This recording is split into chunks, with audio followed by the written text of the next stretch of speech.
Good evening. Today is December 21st, 2015.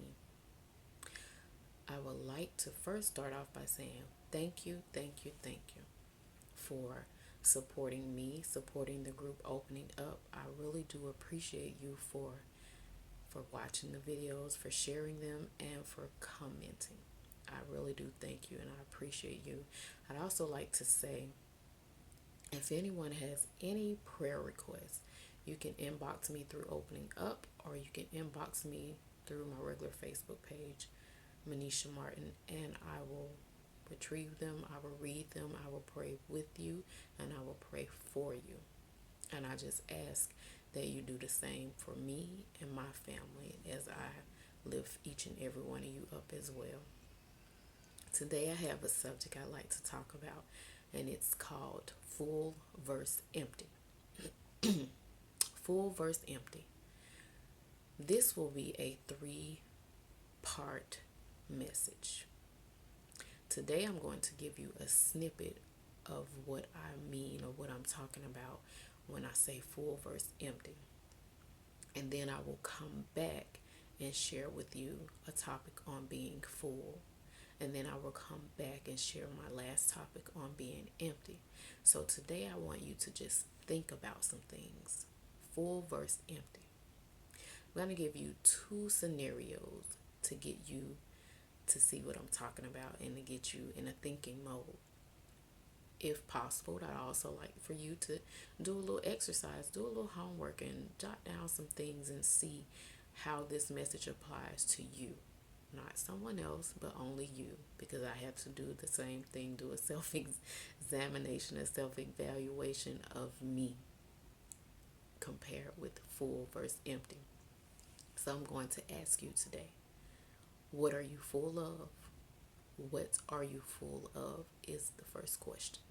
And the second question is, why are you empty? Why are you empty? And what are you full of? Okay, let's go with our scenario. Many times when we think about full and empty, we think about our stomachs because it's hungry, or we think about food. So we're in the kitchen thinking about what are we going to eat, what are we going to cook for our families, what do we need to go to the store and get so that we can purchase and prepare it in order so that we can be full. And on the other hand, when we think about empty, I would say we think about our gas tank. When we get in that car, we automatically look at that gas tank and see if it's on full or empty. See how many miles we can go before we get to that gas station, or see how many miles we can go to make it to our destination before it reaches empty. Those are my two scenarios I wanted to share to just get you warmed up.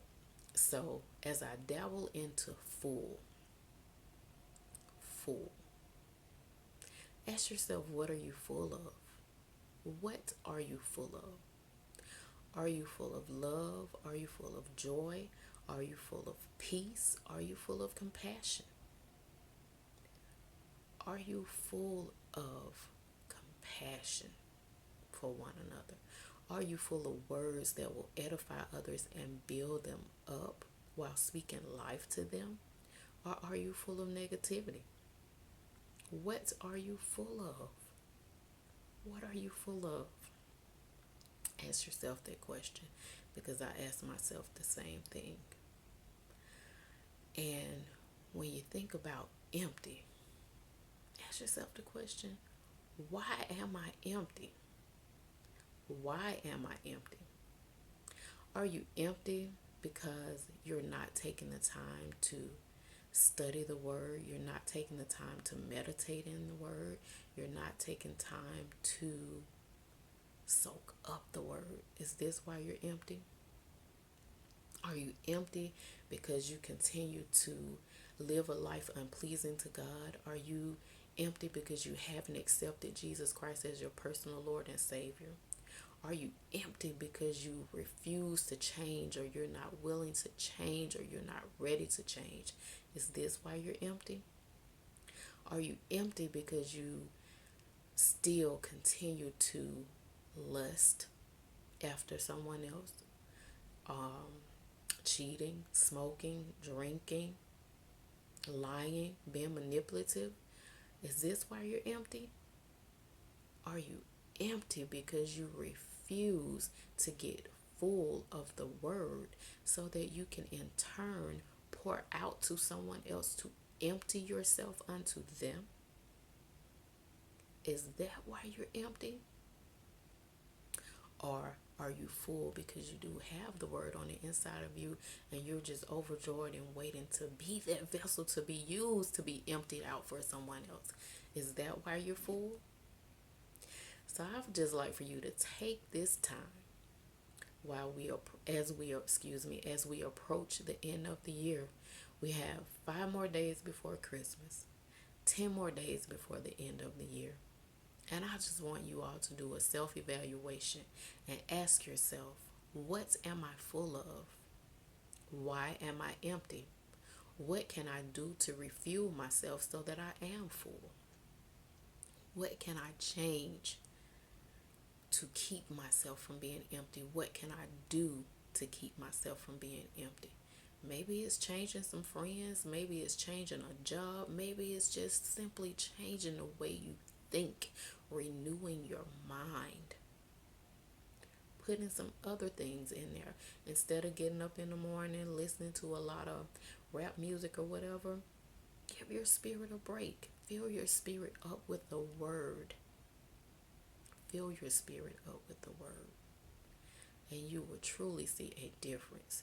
And one positive thing about being full, that is you get to be a blessing to someone else. You get to be a blessing to someone else, to be that vessel that is now full, to get to pour out into someone else's life. So you have emptied out into their life to be a blessing to them so that they can be a blessing to someone else. So I just ask you to revamp the scenarios I gave you about food and your car to self and ask yourself, what am I full of and why am I empty? I will be back with the other 2 parts. The first one would be full, focusing on being full, and the latter part will be focusing on being empty. And once again, I want to thank you for watching the videos, for sharing them, and for your comments. And I appreciate you very much. Stay tuned for the next point on full versus empty of opening up.